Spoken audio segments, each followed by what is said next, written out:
cada deus que as pragas do Egito destruíram e o trágico fim do faraó, que também se considerava um deus vivo. Tudo explicado em poucos minutos. 1. Água em sangue.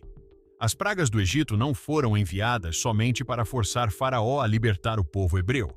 Diferente do que muita gente acredita, a leitura bíblica aponta que havia um significado muito maior, e isso já começa a ficar claro logo aqui, na primeira praga. Ela atacou diretamente o coração do Egito, ou seja, o rio Nilo. Este rio não servia apenas para suprir a sede do povo, mas era um recurso essencial para toda a existência do Egito. A civilização naquela região nasceu e prosperou às margens do Nilo, e por isso dependia das cheias anuais para fertilizar o solo e todas as demais atividades essenciais à sobrevivência. E é aqui que podemos observar os primeiros indícios do motivo que as pragas foram enviadas: destruir a adoração do povo a outros deuses. Os estudiosos da Bíblia acreditam que cada uma das pragas foi enviada para confrontar uma das divindades que eram adoradas ali. Isso porque o Egito era uma civilização inteira construída em cima da crença a diversos deuses. Cada aspecto da vida egípcia, desde a agricultura, a medicina, a guerra, o nascimento e até a morte, tinha um deus responsável. Era um panteão de mais de 2.000 divindades sustentando uma nação que existia há milênios. E foi exatamente esse sistema que Deus decidiu desmontar ao enviar cada praga. Isso é amparado pelo texto de Êxodo, no capítulo 12, versículo 12, quando Deus diz: "Executarei juízo sobre todos os deuses do Egito." Mas o que o Nilo tinha a ver com isso? O povo adorava o rio como uma manifestação de Hapi, que era considerada a divindade responsável pela abundância e pela vida. Hapi era representado com o ventre cheio, carregando ofertas, símbolo de tudo o que o Egito tinha de bom. Moisés estendeu o cajado sobre as águas e o Nilo inteiro virou sangue. Cada canal, cada reservatório, cada poço que dependia do rio. Os peixes morreram, o cheiro tomou conta do Egito e 7 dias se passaram assim. Apesar disso, Faraó tinha suas convicções e não hesitou em demonstrar sua força. Ele convocou seus magos para pegarem água que ainda havia disponível e também transformá-la em sangue. Para entender o motivo disso, é preciso mencionar o que isso significava dentro da lógica egípcia. O faraó tinha uma corte de especialistas em magia e rituais religiosos, e a função deles era exatamente essa: demonstrar que o poder egípcio podia reproduzir qualquer sinal que viesse de fora. A intenção não era resolver o problema, mas justificar ao povo que aquilo não era um poder exclusivo, não era superior ao que já tinham e não exigia submissão. Enquanto os magos conseguiam replicar, o faraó tinha argumentos para endurecer o coração e não ceder. E foi exatamente o que ele fez. Esse detalhe vai ser importante mais à frente. A tormenta estava apenas começando. 2. As rãs. A segunda praga veio com um detalhe que muda completamente como ela deve ser lida. A rã era um animal sagrado no Egito. Heket, deusa da fertilidade e do nascimento, protetora das mulheres no parto, era representada com cabeça de rã. Era símbolo de vida, de renovação, de proteção divina sobre as famílias egípcias. Você não matava uma rã no Egito, você a respeitava. Então Deus encheu o Egito de rãs. Elas estavam por toda parte, nas casas, nas camas, nas panelas, nos fornos, em cima das pessoas enquanto dormiam. O animal que representava a proteção divina das famílias egípcias havia se transformado em algo de que era impossível escapar. O sagrado virou praga. Essa é a lógica da segunda rodada. Os magos do faraó conseguiram invocar mais rãs, o que, como você pode imaginar, não ajudou absolutamente ninguém com o problema que já existia. Faraó pediu a Moisés que intercedesse para acabar com a praga, prometeu libertar o povo. As rãs morreram, mas assim que o alívio chegou, ele voltou atrás. Antes de continuar, se esse conteúdo está abrindo seus olhos para o que a palavra de Deus realmente diz, ajude a espalhar isso. Deixa o like, se inscreve no canal e ativa o sininho, porque isso ajuda esse conteúdo chegar em alguém que precisa conhecer mais da Bíblia. Vamos em frente. 3. Piolhos. A terceira praga veio do chão. Moisés estendeu o cajado e o pó da terra se transformou em piolhos, ou mosquitos, a depender da tradução, que sobreveio sobre homens e animais em todo o Egito. Em relação à divindade confrontada aqui, a correspondência mais aceita entre estudiosos aponta para Geb, o deus da terra no panteão egípcio. senhor do solo sobre o qual o Egito inteiro estava construído. Mas o que realmente importa nesse bloco não é só a praga, é o que aconteceu depois dela. Os magos tentaram replicar o sinal e falharam. Pela primeira vez desde o começo da sequência, o sistema de defesa religiosa do Egito não conseguiu acompanhar. E aí veio a frase mais subestimada de toda essa história. Os próprios magos foram até o faraó e disseram, conforme está em Êxodo, capítulo 8, versículo 19, isto é o dedo de Deus. Os especialistas religiosos do império mais poderoso da terra reconheceram a fonte. Disseram isso em voz alta, para o rosto do faraó. Ele endureceu o coração e não ouviu. 4. Moscas. A quarta praga introduziu algo que as anteriores não tinham. Uma fronteira. Eram enxames de moscas, ou, dependendo da tradução, de um inseto específico, possivelmente o besouro sagrado, já que Khepri, deus do sol nascente e da transformação, era representado com cabeça de escaravelho. Elas tomaram conta do Egito, casas, terra, tudo infestado, mas Gósen ficou intacta. Gósen era a região dentro do território egípcio onde os hebreus viviam. E Deus deixou explícito, conforme Êxodo capítulo 8, versículo 22. Naquele dia, porei à parte a terra de Gósen, onde habita o meu povo, para que não haja ali moscas. A separação não foi geográfica por acidente. Era uma inteligência que sabia exatamente onde colocar e onde não colocar cada praga. Faraó negociou de novo. Depois, voltou atrás de novo. 5. Morte do gado. A quinta praga foi direta ao que o Egito considerava sagrado em forma física. Uma doença grave abateu o gado egípcio, cavalos, jumentos, camelos, bois, ovelhas. O texto é preciso em dizer que o gado de Israel não foi tocado. O que torna essa praga mais pesada do que parece à primeira vista é o que o gado representava. Hathor, deusa do amor e da proteção, era representada como vaca. Apis era o touro sagrado de Mênfis, considerado manifestação viva de uma divindade, com rituais e procissões organizadas em torno de um animal específico criado como encarnação de poder divino. Perder o gado no Egito Antigo não era apenas prejuízo econômico, mas simbolizava também assistir os deuses morrerem de forma concreta. Faraó mandou verificar se o gado de Israel havia sido poupado. O texto diz que era verdade e que mesmo assim ele não cedeu. 6. Úlceras e feridas. A sexta praga foi pessoal. Moisés lançou cinza de forno ao ar, e feridas abertas e dolorosas brotaram em homens e animais por todo o Egito. O alvo interpretativo mais bem aceito aqui é Ísis, a grande deusa da medicina e da cura, protetora da saúde e senhora da magia curativa. Era a ela que os egípcios recorriam para buscar ajuda com as doenças. O que o texto registra com precisão sobre esta praga está em Êxodo, capítulo 9, versículo 11. Os próprios magos não puderam apresentar-se diante de Moisés por causa das úlceras, porque as feridas estavam sobre eles como sobre todos os egípcios. Os homens que até a terceira praga ainda tentavam replicar os sinais de Deus, agora estavam cobertos de feridas e fora de combate. O sistema de resposta religiosa do Egito não estava apenas falhando, estava sendo destruído tanto por fora quanto por dentro. 7. Granizo. A sétima praga veio do céu, e isso também não foi coincidência. Nut era a deusa do céu no Egito, representada curvada sobre a terra com o corpo estendido como uma abóbada protetora sobre toda a criação.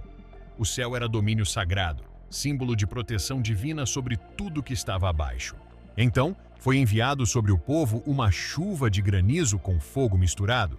O texto descreve algo que nunca havia acontecido no Egito desde que era nação, conforme por ser visto em Êxodo capítulo 9, versículo 24.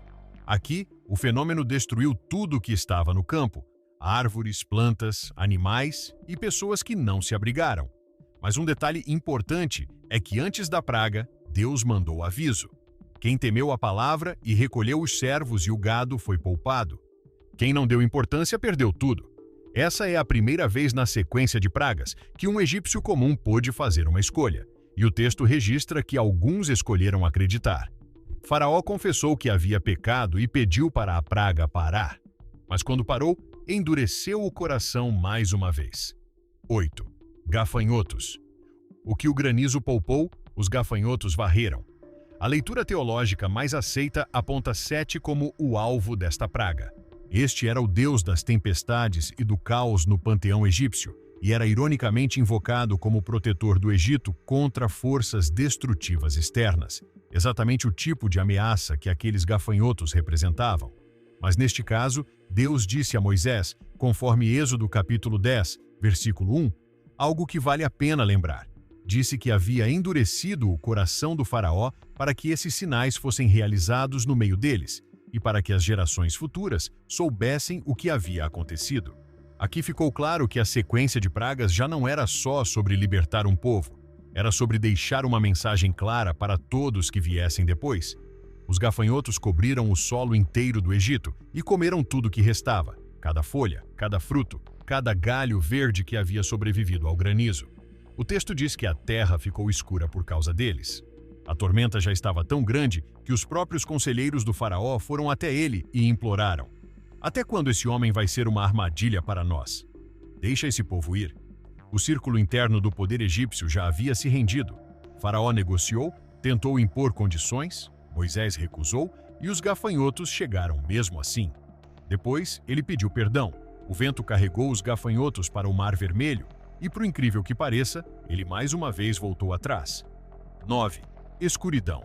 A nona praga foi a mais silenciosa, mas nem por isso foi menos pesada, muito pelo contrário. 3 dias de escuridão total recaiu sobre o Egito, mas não uma escuridão qualquer. O texto bíblico descreve o fenômeno como palpável, ou seja, densa o suficiente para ser sentida, conforme descrito em Êxodo capítulo 10, versículo 21. Ninguém se movia, porque ninguém podia nem ver o próprio irmão. 3 dias. E o detalhe é que a praga recaiu mais uma vez somente sobre os egípcios. Em Gósen havia luz. O alvo aqui é impossível de ignorar. Ra era o deus do sol, a divindade suprema do panteão egípcio, o centro em torno do qual toda a teologia egípcia era seguida. O que ilustra isso é que o próprio faraó não era visto apenas como um rei humano, mas considerado filho de Ra, sua encarnação viva na terra, o intermediário sagrado entre os deuses e os homens. O poder do faraó sobre o Egito era reverenciado porque, em teoria, tinha relação direta com o sol. Mas por 3 dias, Ra não apareceu. O filho do deus do sol ficou dentro do seu palácio no escuro, enquanto os escravos que ele se recusava a libertar tinham luz nas casas. Se existe um momento nessa sequência inteira em que a humilhação é completa, é este. E ainda assim, quando a escuridão foi embora, Faraó chamou Moisés e tentou negociar de novo. 10. Morte dos primogênitos. A 10ª praga não teve negociação, não teve aviso de última hora, não teve manhã seguinte para reconsiderar. À meia-noite, o primogênito de cada família egípcia morreu, do prisioneiro mais esquecido no fundo da masmorra ao filho do faraó, herdeiro do trono sagrado. Êxodo capítulo 12, versículo 30, descreve um clamor que nunca havia sido ouvido no Egito, porque não havia uma casa onde não houvesse um morto. O alvo interpretativo desta praga aponta para o próprio faraó, porque no sistema religioso egípcio, o primogênito do rei não era apenas um herdeiro político, era a continuação da linhagem divina, o próximo filho de Ra, o próximo elo entre os deuses e a terra. Mas mesmo aqui havia uma saída, disponível para qualquer pessoa que quisesse usar.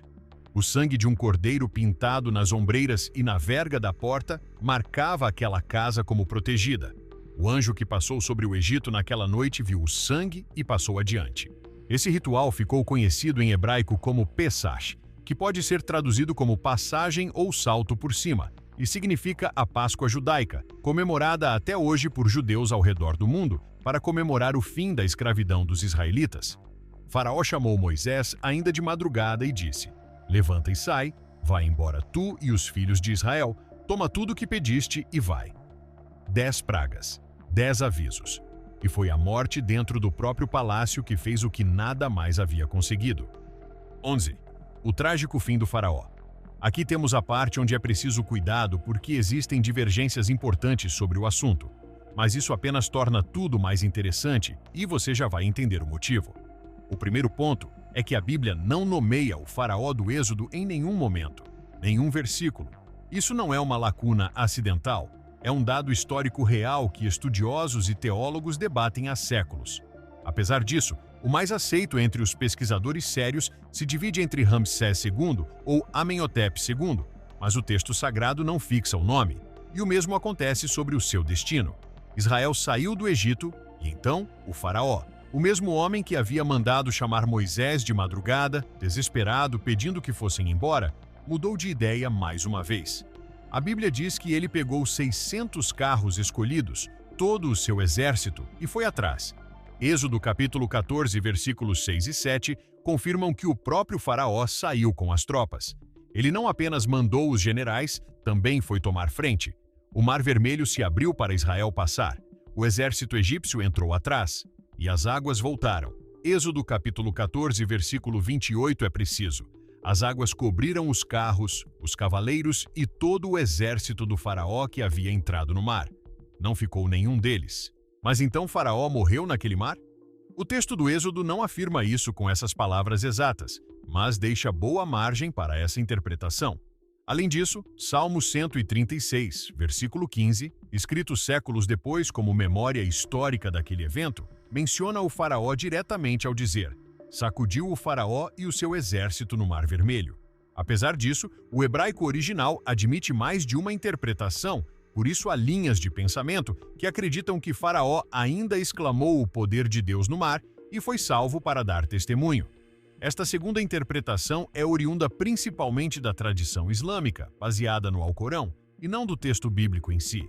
Independente da crença, o que costuma ser debatido é que o homem que endureceu o coração para Deus foi até as últimas consequências para tentar barganhar sem abrir mão do poder que acreditava ter. E de um jeito ou de outro, pagou o preço por suas decisões, deixando a mensagem de que não importa o quanto se ache poderoso, inteligente ou rodeado de conselheiros e bajuladores, todos sucumbem quando se deparam com Deus. Se esse vídeo te mostrou algo que você não sabia sobre a palavra bíblica, ajude ele a chegar mais longe. Compartilha com alguém que precisa ver isso, ou simplesmente deixa o like e se inscreve no canal, que isso já ajuda a aumentar o alcance. Obrigado por assistir e até o próximo vídeo.